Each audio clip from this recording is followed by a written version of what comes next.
This is Dark and Darker. It's a battle royale looter shooter, although you don't shoot these, you shoot these.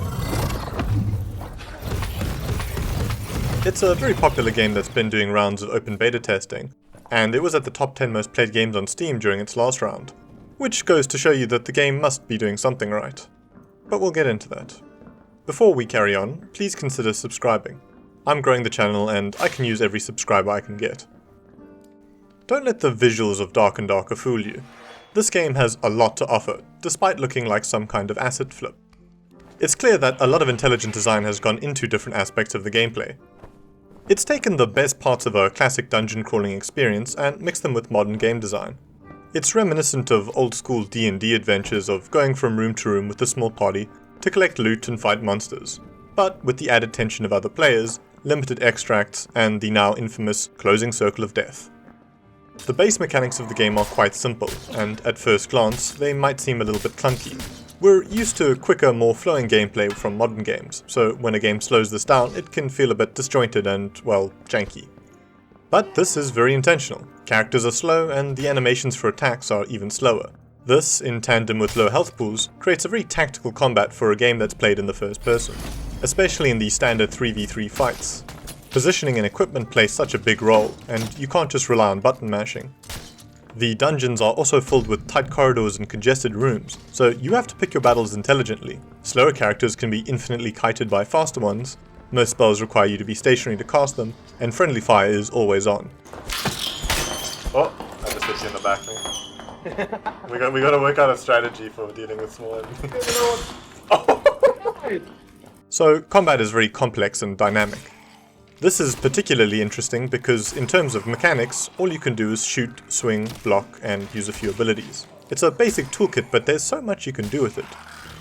Furthermore, in the tighter spaces, your weapons can get stuck on terrain during the wind-up for an attack. You have to constantly think during a fight, and mindlessly swinging will get you killed. Newer players might find it a bit clumsy at first, but once you understand how you're meant to be fighting, it's easier to get the hang of. The biggest issue I found in the combat, and this is something that I think a lot of first-person melee combat games struggle with, is that it's very hard to judge how far your swing is going to go. It's really hard to judge depth perception while you're playing from this perspective, and that can make it feel like your attacks are going right through enemies at times. I guess figuring out the length of each weapon is part of the learning curve. Sound is also a very important part about the combat and the game in general. You almost always hear your enemy before you see them. Unlocking doors and looting chests makes noise, and footsteps are even audible from a room over. Casting spells, moving with heavier armor, and activating abilities are all very loud. In terms of gameplay, this means that with a keen ear, you can avoid combat altogether using stealth and speed. Skedaddle. That's a good enough segue to talk about one of the game's key features, and where it gets its namesake, the dark. Darkness is very much a mechanic, much like you'd find in a single-player experience. The shadows are your friend, and even if you aren't necessarily a stealthy class, you can use them to hide really effectively. I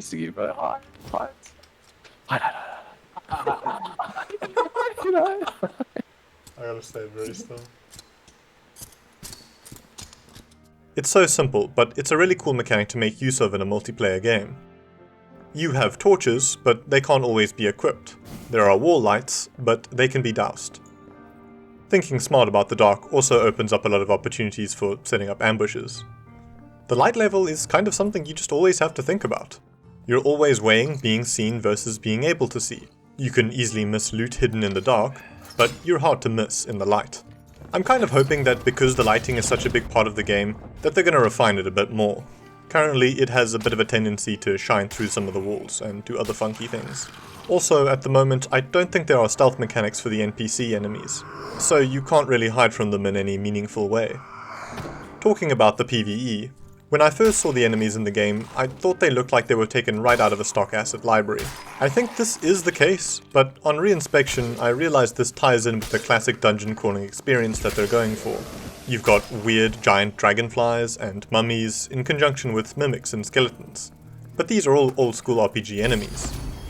They made a design choice here to be as stereotypical as possible, and it captures that era of enemies quite well.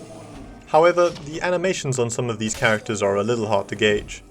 The Mimic in particular has this lunge attack that always seems to miss as long as you take a single step back.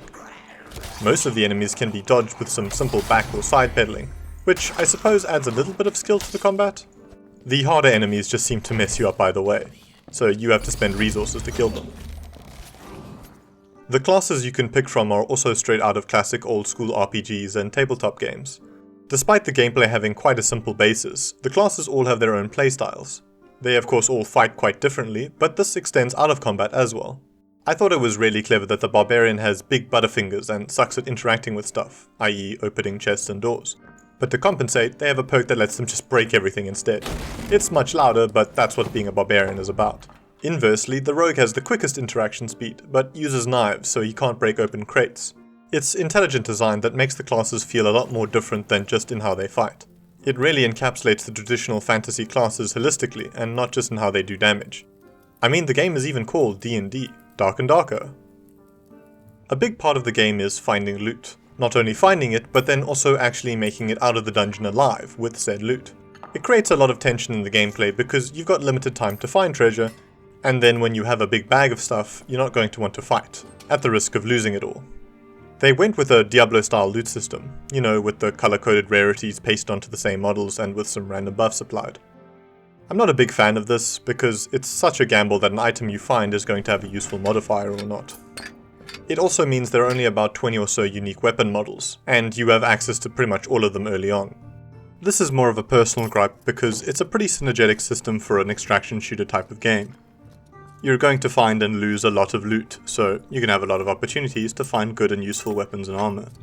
It's a good loot system for the gameplay loop, but I just still hate getting redundant buffs from my gear like plus 3.1% magic penetration.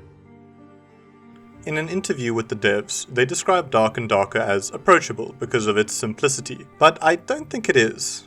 They even mention in the tutorial, and illustrated it with this very high quality meme, that 90% of their playtesters died to the first enemy. That's not very approachable in my book. It's definitely more of a hardcore experience at first. When you play the game for the first time, you have to switch gears and start treating your health like a resource. You have limited healing, so taking hits unnecessarily is very dangerous. When you're first starting out with default gear, most of the enemies have a similar amount of health and damage to you. So you can't just stand there and face tank everything, you have to make liberal use of dodging and blocking. The game also makes use of a realistic weapon system like you'd see in Chivalry or Mordor, where the actual direction and positioning of the weapon matters. With the general slowness and sometimes unpredictability of enemies, even the most veteran players will still get hit sometimes. There is also no MMR-based matchmaking, which has been great for the queue times and really adds chaos to the experience. I think this is a good design choice because it forces you to have to play smart and make decisions about engaging with other players. If you come across a group, they could be a bunch of Timmies, or they could be level 20 Sweatlords.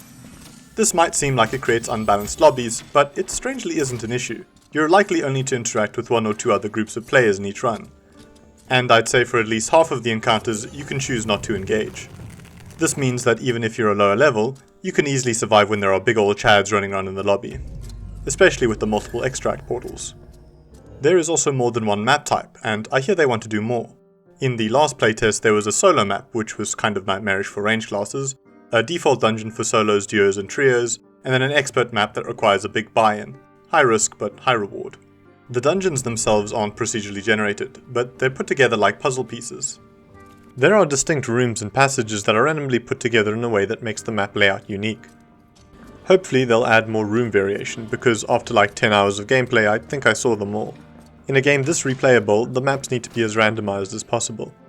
Maybe they'll eventually be able to randomize objects and loot a bit more too, because you often find crates and chests in the exact same place.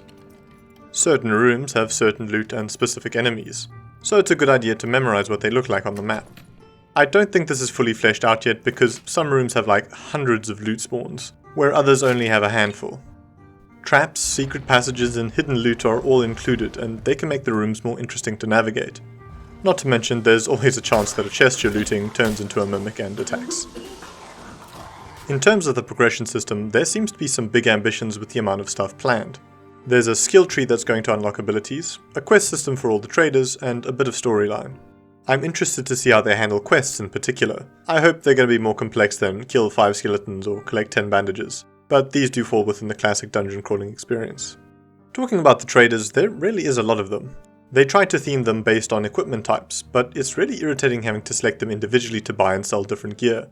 Like, this guy only sells bandages, and this one is just for buying treasure. I think a lot of these could be condensed. There is also very clearly going to be a weapon durability system, as there is a repair option in all the traders.